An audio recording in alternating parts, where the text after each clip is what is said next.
Francine Ledy Oquendo. Good morning, everyone. Good morning, Girl Scouts. As we gather today for the closing program of the Provincial Junior Camp 2026, I stand before you with a heart overflowing with gratitude, pride, and hope.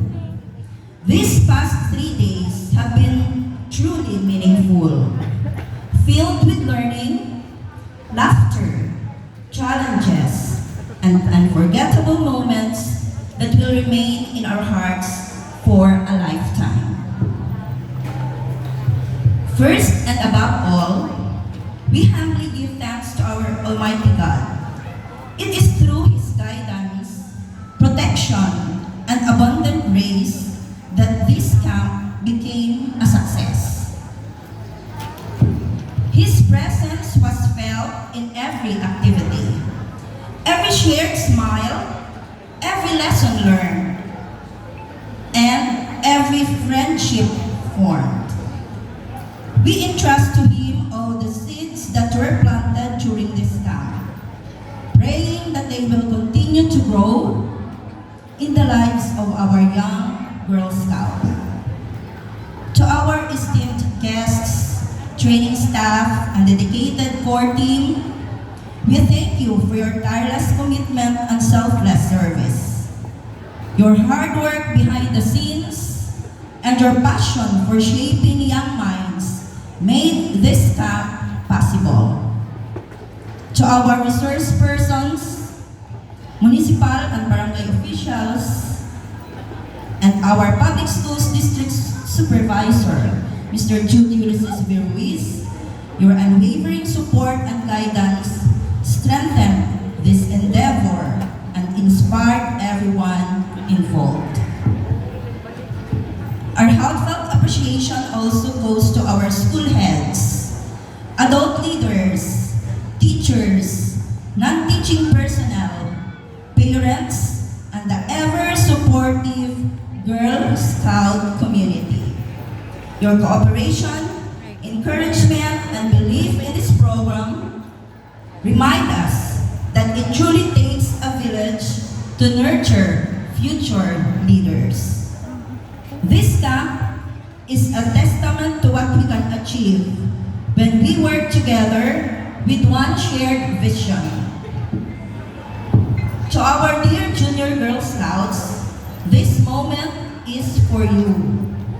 This camp is not the end, and it is only the beginning of a greater journey.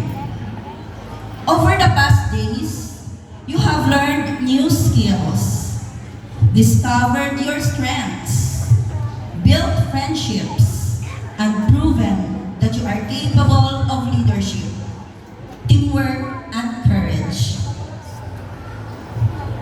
I challenge you to bring these lessons beyond this camp. Apply them in your homes, your schools, and your communities. Be brave enough to dream, strong enough to lead, and kind enough to serve. Remember that you are not just Girl Scouts in uniform. You are future change makers, leaders, and innovators of our nation. Let your values guide your actions. Let your voices be heard. And let your hearts always choose service, integrity, and compassion. Through you, we can help build strong families, empowered schools, and a progressive and peaceful nation.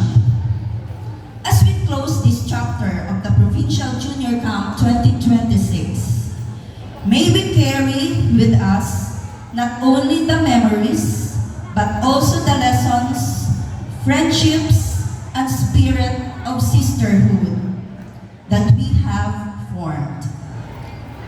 May the ideals of Girl inspire you wherever you go and whatever path you choose.